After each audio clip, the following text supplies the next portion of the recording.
Hello students, I am Dr. Parul Singh, Assistant Professor Sociology, Government Arts Girls College Kota. और हम लोग discuss कर रहे थे सोशल प्रॉब्लम्स इन इंडिया, समकालीन भारत की सामाजिक समस्याएं, जो कि आपका बीए थर्ड ईयर का सेकंड पेपर है। और इसकी जो यूनिट सेकंड है उसकी हम बात कर रहे थे। और आज का जो हमारा टॉपिक है वो है सांप्रदायिकता की समस्या। और हम सभी जानते हैं कि भारत में अनेक प्रकार की ज्वलन समस्याएं हैं जो हमें देखने के लिए मिलती हैं, जिसमें हमें क्षेत्रवाद, भाषावाद, आतंकवाद, सांप्रदायिकता इत्यादि प्रमुख समस्याएं हैं, जो कि हमारा जो राष्ट्रीय एकीकरण है, हमारे जो देश की एकता है, हमारी जो विविधता में एकता की भावना है, उसके लिए निश्चित रूप से एक बहुत बड़ी समस्या है, उसमें एक बहुत बड़ी बाधा है। तो सांप्रदायिकता को यदि हम देखने की कोशिश करें तो ये आप इस पिक्चर के माध्यम से भी आप यहाँ पर देख सकते हैं कि किस प्रकार जो सांप्रदायिकता रूपी मछली है, जिसमें कि हमें इसी के बाई प्रोडक्ट के रूप में हमें जातिवाद, भाई भतीजावाद, प्रजातिवाद, भाषावाद, ये जो समस्याएं हैं, ये समस्याएं हमें उभरती हुई दिखाई देती हैं। इसके साथ साथ इन सबसे मिलकर के जो सांप्रदायिकता की समस्या है वो और अधिक स्ट्रांग हो जाती है, और जो सांप्रदायिकता रूपी जो मछली है वो हमारे जो देश है हमारा, उस देश को कहीं ना कहीं नुकसान पहुंचाती है। और ये जो मछली है ये धीरे धीरे जो भारतीय एकता है, उस भारतीय एकता को निगलती चली जा रही है। तो भारतीय परिप्रेक्ष्य में यदि हम इसको देखने की कोशिश करें तो हमें ये नज़र आएगा कि जो सांप्रदायिकता की समस्या है, यह एक जो हमारी राजनीति है, राजनीति का एक परिणाम के रूप में हम इसको देख सकते हैं। और हालांकि यदि हम इसका जो हिस्ट्री है उसको देखने की कोशिश करें तो हमें इतिहास में भी कुछ ऐसे उदाहरण मिल जाएंगे जो कि सांप्रदायिकता की भावना को यदाकदा बढ़ाते रहे, लेकिन फिर भी उनका जो प्रभाव था वो समाज और राजनीति पर इतना बहुत अधिक रूप में हमें दिखाई नहीं देता था। लेकिन वर्तमान संदर्भ में यदि देखें तो ये जो सांप्रदायिकता की समस्या है, ये हमें सिर्फ भारत में ही नहीं, हमें इससे संबंधित अनेक जो मुद्दे हैं वो मुद्दे हमें संपूर्ण विश्व में घटित होते हुए दिखाई देते हैं। और वैश्विक स्तर पर यह जो समस्या है, यह समस्या प्रजातिवाद के रूप में और उन्माद के रूप में ये समस्या हमें वैश्विक रूप पर उभरती हुई दिखाई देती है। तो सांप्रदायिकता की यदि हम अर्थ एवं परिभाषा को देखने की कोशिश करें तो सांप्रदायिकता अपने ही जातीय समूह के प्रति एक अत्यधिक निष्ठा की भावना, तीव्र निष्ठा की भावना की परिचायक है, जो कि निश्चित रूप से एक संकीर्ण मनोवृत्ति की भी परिचायक है। और जब सांप्रदायिकता की भावना से ग्रसित जो लोग होते हैं वो अन्य जातीय समूहों के प्रति भी विरोध की भावना को रखते हैं। तो इस प्रकार से जो यदि हम इसमें परिभाषाएं इसकी देखने की कोशिश करें तो श्री कृष्ण भट्ट, जो कृष्णदत्त भट्ट नामक जो विचारक हैं, उन्होंने सामाजिक विघटन और भारत नामक अपनी पुस्तक में उन्होंने संप्रदायवाद का अर्थ दिया है कि मेरा संप्रदाय, मेरा पंथ, मेरा मत ही सबसे अच्छा है, उसी का महत्व सर्वोपरि होना चाहिए और मेरे ही संप्रदाय की सब जगह तूती बोलनी चाहिए, उसी की सत्ता मानी जानी चाहिए तथा अन्य सभी संप्रदाय हे हैं उन्हें या तो पूर्णतः समाप्त कर दिया जाना चाहिए या यदि वे रहें तो भी मेरे ही अधीन होकर रहें, मेरे ही आदेशों का पालन करें और मेरी ही इच्छा पर वे आश्रित रहें। तो इस प्रकार की जो भावना है वो भावना सांप्रदायिकता को उजागर करती है, सिर्फ और सिर्फ अपने ही जातीय समूह के प्रति जो निष्ठा की भावना है, अन्य जो समूह हैं, अन्य जो जातियां हैं, उनको हे दृष्टि से देखने की जो भावना है, उनको अपने से कमतर समझने की जो मनोवृत्ति है, वो मनोवृत्ति सांप्रदायिकता की परिचायक है।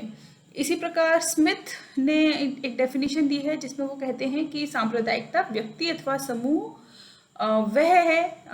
एक सांप्रदायिक व्यक्ति अथवा समूह वह है जो अपने धार्मिक या भाषा भाषी समूह को एक ऐसे पृथक राजनीतिक या तथा सामाजिक इकाई के रूप में देखता है जिसके हित अन्य समूहों से पृथक होते हैं और जो अक्सर उनके विरोधी भी हो सकते हैं।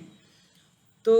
सांप्रदायिकता को एक ऐसी विचारधारा के रूप में देखा जा सकता है जिसके अनुसार कोई भी समाज अपने अपने हितों से युक्त होकर, अपने अपने हितों से ग्रसित होकर विभिन्न धार्मिक समुदायों में विभाजित हो जाता है। यह एक संकीर्ण मनोवृत्ति है जो धर्म और संप्रदाय के नाम पर पूरे समाज तथा राष्ट्र के व्यापक हितों के विरुद्ध व्यक्ति को केवल अपने व्यक्तिगत धर्म के हितों को प्रोत्साहित करने और उसी को संरक्षित करने की जो भावना है उसको महत्व देती है। तो इसी तरह से यदि हम सांप्रदायिकता की विशेषताओं को देखने की कोशिश करें तो सांप्रदायिकता का संबंध धार्मिक समूहों से है, अर्थात एक व्यक्ति अपने को एक संप्रदाय से संबंधित मानता है और जहाँ एक धर्म में विभिन्न मत मतांतर होते हैं वहीं सांप्रदायिकता का संबंध एक धर्म में ही जो विभिन्न छोटे छोटे संप्रदाय होते हैं उनसे होता है और उसी का वे लोग पालन करते हैं। जो स्वधर्म की जो भावना है, स्वधर्म की श्रेष्ठता की भावना, वो हमें सांप्रदायिकता में दिखाई देती है और अपना ही धर्म श्रेष्ठ है और अपनी ही जो भाषा और संस्कृति है वो अन्य सभी से श्रेष्ठ है, ऐसा ये लोग मानते हैं। अन्य जो समूह या समुदाय हैं या जाति हैं या भाषा हैं या संस्कृतियां हैं उनके प्रति घृणा, तिरस्कार, उपेक्षा की जो भावना है वो हमें देखने के लिए मिलती है और ये जो भाव हैं ये तनाव और संघर्ष को भी उत्पन्न करते हैं। सामाजिक एवं राजनीतिक अलगाव सांप्रदायिकता की एक विशेषता है। जब सांप्रदायिकता अपने चरम रूप पर पहुंचती है तो समाज में और राजनीति में जो अलगाव है उस अलगाव को कहीं ना कहीं उत्पन्न करती है और पारस्परिक स्नेह, सहयोग, इस तरह की जो भावनाएं हैं वो भावनाएं कहीं ना कहीं धूमिल होती चली जाती हैं। और जो सांप्रदायिकता के आधार पर लोगों में जो लोगों की जो एक भय है मन में वो ये है कि हमें अपने जो धर्म है, अपना जो समूह है उसकी हमें रक्षा करनी है, क्योंकि यदि हम ऐसा नहीं करेंगे तो जो अन्य धार्मिक समूह और संप्रदाय हैं उसके जो लोग हैं वो लोग हमारी संप्रदाय, हमारी संस्कृति, हमारे धन इत्यादि को नष्ट कर देंगे। और इस प्रकार हम देख सकते हैं कि सांप्रदायिकता में हमें नकारात्मक और सकारात्मक दोनों ही प्रकार के जो भाव हैं, दोनों ही प्रकार के जो पक्ष हैं वो हमें देखने के लिए मिलती हैं। सांप्रदायिकता का सकारात्मक पक्ष यह है कि किसी व्यक्ति द्वारा अपने समुदाय के उत्थान के लिए वह सामाजिक और आर्थिक प्रयासों को शामिल करता है, उसके लिए प्रयास करता है। वहीं यदि नकारात्मक विचारधारा के रूप में इसको देखें तो एक अन्य समूह जो अलग एक धार्मिक पहचान पर जोर देता है, जिसमें दूसरे समूहों के हितों को नज़रअंदाज करके पहले अपने स्वयं के हितों की पूर्ति करने पर ही जोर दिया जाता है। तो लास्ट में हम यदि हम इसका अर्थ परिभाषा को कंक्लूड करें तो हम ये कह सकते हैं कि सांप्रदायिकता एक संकीर्ण मनोवृत्ति है जो एक धर्म अथवा संप्रदाय के लोगों में अपने आर्थिक एवं राजनीतिक स्वार्थों की पूर्ति के लिए पाई जाती है और उसके परिणाम स्वरूप विभिन्न धार्मिक समूहों में तनाव एवं संघर्ष उत्पन्न होते हुए दिखाई देते हैं। ये एक ऐसी विचारधारा का प्रतिनिधित्व करती है जिसमें सांप्रदायिकता को आधार बनाकर राजनीतिक जो हित हैं, पॉलिटिकल इंटरेस्ट हैं, उनकी पूर्ति की जाती है और जिसमें सांप्रदायिक विचारधारा के विशेष परिणाम के रूप में हमें सामाजिक जो सांप्रदायिक हिंसा है वो हिंसा हमें घटित होती हुई दिखाई देती हैं। तो सांप्रदायिक तनाव के जो यदि हम कारणों को देखें तो बहुत सारे कारण हमें दिखाई देते हैं समाज में। गौवध इसका एक बहुत बड़ा कारण है। इसी प्रकार से जो मस्जिद के सामने गाना बजाना जो कि उनके धर्म में मना है लेकिन ऐसा भी किया जाता है और उसके बाद में सांप्रदायिक दंगे शुरू हो जाते हैं। हिंदुओं द्वारा जो होली के अवसर पर मुसलमानों पर जानबूझकर रंग छिड़क देना या फिर मुस्लिम्स का इसके लिए बुरा मान जाना और मंदिर या मस्जिद के साथ तोड़ फोड़ करना और जुलूस इत्यादि निकालते समय चाहे वे मुस्लिम्स के हों चाहे वो हिंदू के हों, इस जो जुलूस इत्यादि निकाले जाते हैं उस समय तोड़ फोड़ करना। तो जो सांप्रदायिक तनाव का एक कारण मुसलमानों की देशभक्ति में अविश्वास किया जाना, ये भी एक महत्वपूर्ण कारण है कि जो मुस्लिम्स हैं उनकी देशभक्ति को शक की नज़र से देखा जाता है। तो ये कुछ कारण ऐसे हैं जो कि हमें सांप्रदायिक तनाव एवं उपद्रव के कारण के रूप में दिखाई देते हैं। अब यदि हम तनाव एवं उपद्रव के लिए उत्तरदायी जो कारक हैं इसमें हम और पक्षों को देखने की कोशिश करें तो हमें पहला कारक ऐतिहासिक कारक के रूप में दिखाई देता है और यह माना जाता है कि ऐतिहासिक रूप से ये सत्य है कि जो मुस्लिम्स हैं वो दूसरे देशों से भारत में आए और उन्होंने भारत में अपने धर्म के प्रचार प्रसार के लिए तलवार, जोर जबरदस्ती जो इत्यादि पक्षों का सहारा लिया और अनेक वर्षों तक लोगों को अपना गुलाम बना करके रखा, उनको ज़बरदस्ती मुसलमान बनाया, और इस कारण से जो हिंदू हैं उनके मन में इसके प्रति घृणा के भाव उत्पन्न हो गए। और इतिहास इस बात का साक्षी है, यदि हम ऐतिहासिक कारकों को देखें तो इतिहास इस बात का साक्षी है कि हिंदू और मुसलमानों में लंबे समय तक संघर्ष में होते हुए दिखाई देते रहे हैं। और ये इसमें से जो अधिकांश जो संघर्ष हैं वो परस्पर अनेक पूर्वाग्रहों, भय और आशंकाओं से ग्रस्त रहे हैं। और जब स्वतंत्रता संग्राम जब चल रहा था तो मुस्लिम लीग की मांग, जिसके कारण भारत के 2 टुकड़े किए गए और भारत का खंडित होना निश्चित रूप से हमें पसंद नहीं आता, लेकिन ये भी एक बहुत बड़ा कारण था जो सांप्रदायिकता के रूप में हमें दिखाई देता है। और इसी के साथ में जब हम नेक्स्ट कारकों को देखने की कोशिश करें तो इसमें हमें मनोवैज्ञानिक कारक दिखाई देते हैं। हिंदू एवं मुसलमान दोनों ही एक दूसरे को घृणा, द्वेष और विरोध के जो मनोभाव हैं उनके साथ में एक दूसरे को देखते हैं, इस प्रकार के मनोभाव रखते हैं एक दूसरे के प्रति। और जो प्राचीन काल से चली आ रही जो भ्रांतियां हैं, जो पूर्वाग्रह हैं, उसका एक बहुत बड़ा कारण है इस प्रकार की मनोवृत्ति। और हिंदू मुसलमानों की राष्ट्रीय जो वफादारी में शंका व्यक्त करते हैं, जबकि हम जानते हैं बहुत अच्छी तरह कि अनेक समय पर जब यदि हम स्वतंत्रता संग्राम की बात करें, उस समय भी जो अनेक मुस्लिम्स थे जिन्होंने अब देश की स्वतंत्रता के लिए, देश की रक्षा के लिए अपने प्राण न्यौछावर किए। और इसके बाद में भी यदि भारत पाकिस्तान जो युद्ध हुए हैं समय समय पर, उसमें भी अनेक जो मुस्लिम्स थे उन्होंने अपने प्राण न्यौछावर किए हैं देश की रक्षा के लिए और अपनी देशभक्ति का पूरा परिचय दिया है। तो इस प्रकार की जो मनोवृत्ति है वो मनोवृत्ति निश्चित रूप से कहीं ना कहीं पूरे ही समाज के लिए नुकसानदायक है। वहीं मुस्लिम अपने आप को, चूँकि जनसंख्या की दृष्टि से हिंदुओं की अपेक्षा कम है वो भारत में, तो वो ये सोचते हैं कि वे अल्पसंख्यक हैं और जो बहुसंख्यक समाज है वो समाज उनका आर्थिक सामाजिक शोषण कर रहा है और उन्हें अपने विकास के जो उचित अवसर हैं वो प्रदान नहीं किए जा रहे हैं। तो ये कुछ कारण ऐसे हैं जो मनोवैज्ञानिक कारण के रूप में हमें दिखाई देते हैं। सांस्कृतिक विभिन्नता हमें देखने के लिए मिलती है। जो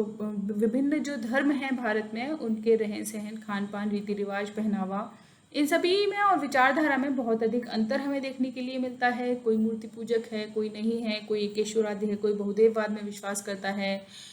कहीं एक विवाह की परंपरा है, कहीं बहुविवाह हमें देखने के लिए मिलता है। और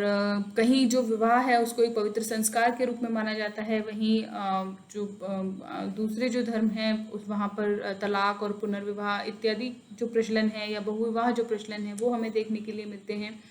तो जो अलग अलग जो संस्कृति है उस संस्कृति की भिन्नता भी अनेक बार, ये जो सांस्कृतिक भेदभाव है ये भी अनेक बार मनमुटाव, तनाव, ईर्ष्या इत्यादि को जन्म देता है और जो संप्रदाय हैं उनमें अलगाव की स्थिति हमें देखने के लिए मिलती है। अगले कारकों के रूप में देखें तो धार्मिक असहिष्णुता हमें देखने के लिए मिलती है समाज में। विश्व के सभी धर्मों के मूल सिद्धांत जो हैं उनमें अनेक समानताएं हमें देखने के लिए मिलती हैं, लेकिन कुछ छोटे छोटे अंतर भी हमें नजर आते हैं। और इन्हीं अंतरों के आधार पर एक धर्म जो है वो दूसरे धर्म से स्वयं को श्रेष्ठ मानता है और धर्मगुरु, पादरी और मौलवी इत्यादि जो हैं ये अपने अनुयायियों को धार्मिक कट्टरता की शिक्षा देते हैं और दूसरे धर्म के को मारना, अपने धर्म का प्रचार प्रसार करना वो महत्वपूर्ण बताते हैं। और जो धार्मिक असहिष्णुता की भावना है, सभी धर्मों को मिलजुल कर रहना चाहिए, इस प्रकार की जो भावना है उसमें कहीं ना कहीं हमें चोट होती हुई दिखाई देती है।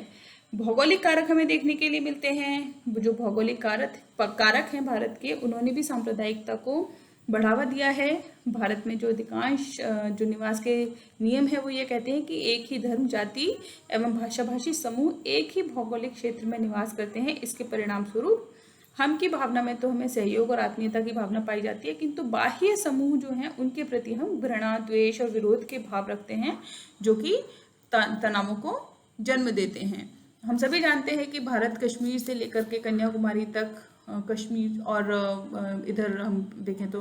असम से अरुणाचल प्रदेश से लेकर कर और गुजरात तक अनेक भौगोलिक क्षेत्रों में अनेक जो भौगोलिक विविधताएं हैं उन भौगोलिक विविधताओं में डिवाइडेड है। और ये जो भौगोलिक कारक हैं ये भी कहीं ना कहीं हम और वे की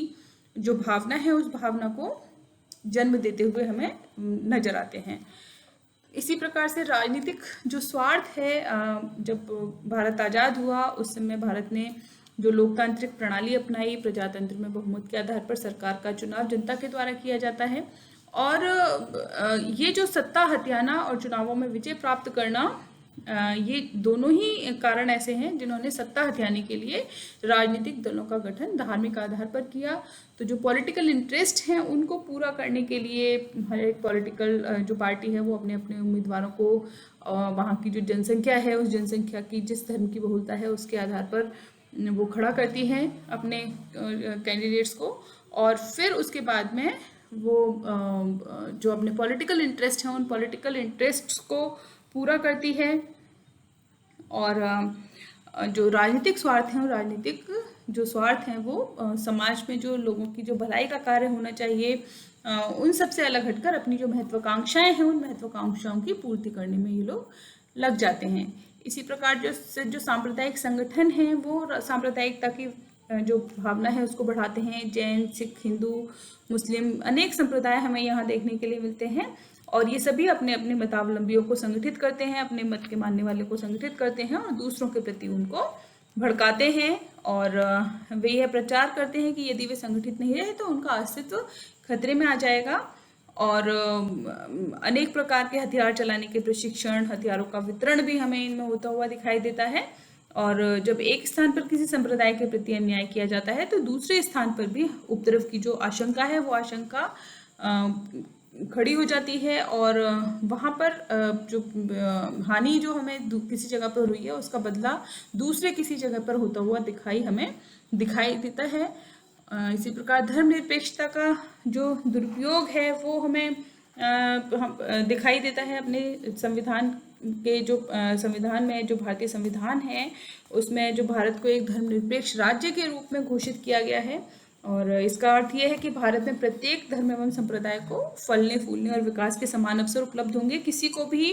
राजधर्म के रूप में स्वीकार नहीं किया गया, किसी भी धर्म को राज्य के द्वारा संरक्षण प्रदान नहीं किया जाएगा, और राज्य के लिए सभी धर्म बिल्कुल समान होंगे। हिंदू, मुस्लिम, सिख, ईसाई जो विभिन्न धर्म हैं उनके लिए भी संविधान में अलग अलग प्रकार के जो सामाजिक विधान हैं उन विधानों की व्यवस्था की गई है। और परिवार, विवाह, उत्तराधिकार के जो नियम हैं सभी धर्मों के वो भी वहाँ भी हमें भेद दिखाई देता है। और यद्यपि जो इस प्रकार के भेद संविधान के द्वारा रखे गए उसका उद्देश्य यह था कि सभी धर्म संप्रदाय जो हैं, सभी जो धर्म हैं वो अपने स्वतंत्र विकास को बनाए रखें, अपने अस्तित्व के जो मूल भाव हैं उनको बनाए रखें। लेकिन संपूर्ण भारत के लिए समान विधान के अभाव में लोगों में हमें सामाजिक सांस्कृतिक जो दूरी है वो होती हुई नजर आती है, और वो परस्पर एक दूसरे के साथ एकजुट नहीं रह पाते। और निरपेक्षता का अनुचित लाभ उठाकर वे कई बार जो धार्मिक समूह हैं एक दूसरे पर अपने आप को थोपने की कोशिश करते हैं, और जिसके कारण भी परिणाम भी स्वरूप भी अनेक प्रकार के जो तनाव और संघर्ष हैं वो हमें समाज में होते हुए दिखाई देते हैं। तो ये जो सभी कारक हैं ये सभी कारक हमें ये स्पष्ट करते हैं कि भारत में सांप्रदायिकता सामाजिक, आर्थिक, राजनीतिक, सांस्कृतिक जो कारक हैं उनका एक मिश्रित परिणाम है। और आज की डेट में यदि हम देखें तो जो सांप्रदायिकता है वो बहुत गहराई में अपनी जड़ें जमा चुकी है, और इसको उखाड़ फेंकने के लिए हमें और इसको खत्म करने के लिए हमें बहुत अधिक प्रयासों की आवश्यकता है हमें। और इसका यदि हम सांप्रदायिकता का जो विकास है उस विकास को हम देखने की कोशिश करें तो जो प्राचीन काल में भी जो समाज था वो अनेक वर्गों में, अनेक धर्मों में विभक्त था। इसके बावजूद भी हमें कोई बहुत अधिक घटनाएं उस तरह की होती हुई दिखाई नहीं देती थी। मौर्य काल में हमें अशोक के शिलालेखों में धार्मिक सहिष्णुता के बारे में जानकारी मिलती है, उसकी जो धम्म नीति की चर्चा हमें वहाँ पर विशेष रूप से दिखाई देती है। इसी प्रकार जब मुस्लिम शासक, मुगल शासक यहाँ पर थे तो अकबर ने दीन-ए इलाही धर्म की स्थापना की और सभी धर्मों को समान भाव से देखने का कार्य किया। और उसके पश्चात हालांकि जब औरंगजेब का जो शासन आया उस समय को हम धार्मिक दृष्टि से असहिष्णु को ही कह सकते हैं, क्योंकि उस समय मंदिरों को जबरदस्ती तोड़ना, जबरदस्ती धर्म परिवर्तन करवाना, सिख गुरुओं की हत्या इत्यादि ऐसी कुछ घटनाएं हैं जो कि हमें दिखाई देती हैं। लेकिन ये घटनाएं सामान्य नहीं थी, अपवाद स्वरूप ही हमें कहीं कहीं हमें दिखाई देती हैं। तो हिंदू और मुस्लिम दोनों अपने आर्थिक हितों को साझा करते थे, शांतिपूर्ण से अस्तित्व में विश्वास रखते थे वे। लेकिन भारत में जो सांप्रदायिकता की जो जड़ें हैं वो वर्तमान स्वरूप में हमें अंग्रेजों के आगमन के साथ भारतीय समाज में स्थापित होती हुई दिखाई देती हैं, और ये उपनिवेशवाद के प्रभाव तथा इसके खिलाफ जो संघर्ष की आवश्यकता का एक परिणाम के रूप में हमें दिखाई देती हैं। 1857 के विद्रोह के समय भी जो मुस्लिम हिंदू जब एकजुट होकर के सामने आए थे तो सामने आए, लेकिन इसके बाद में जो स्थितियां हैं उनमें परिवर्तन आया, और अंग्रेजों ने जो डिवाइड एंड रूल की जो पॉलिसी अपनाई, अंग्रेजों की फूट डालो और राज करो की जो नीति थी, उसके माध्यम से उन्होंने अपने इंटरेस्ट को पूरा किया और भारतीयों में फूट डालकर उन्होंने जो सांप्रदायिकता का कार्ड था उस कार्ड को खेला और उस कार्ड का प्रयोग किया उन्होंने। और 1905 में जो बंगाल विभाजन हुआ, जिसको उन्होंने प्रशासनिक सुविधा के लिए किया बताया, लेकिन वो जो विभाजन था वो विभाजन सांप्रदायिकता को आधार बनाकर पूरा किया गया था। इसी प्रकार 1906 में मुस्लिम लीग की स्थापना की गई, और उसमें भी हिंदू मुस्लिम सांप्रदायिकता को आधार बनाया गया। 1909 में जो मार्ले मिंटो सुधार और भारत शासन अधिनियम, जिसमें मुस्लिम वर्ग के लिए पृथक निर्वाचन मंडल की बात की गई, हिंदू मुस्लिम एकता को कमजोर किया गया तथा दोनों वर्गों के बीच जो टकराव की स्थिति थी उसको उत्पन्न करने के लिए ही इस अधिनियम को लाया गया था। 1932 में कम्युनल अवार्ड की घोषणा की गई,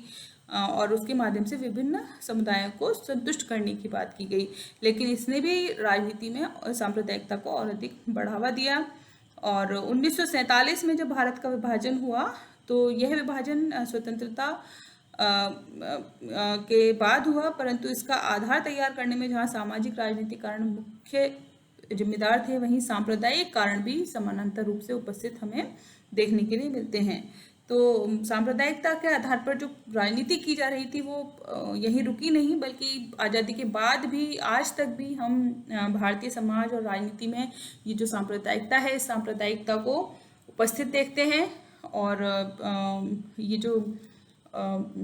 इसमें इसके ये जो कारक हैं, ये कारक समाज की जो मूल जो व्यवस्था है उस मूल व्यवस्था के लिए एक खतरे के रूप में हमें दिखाई देते हुए नजर आते हैं।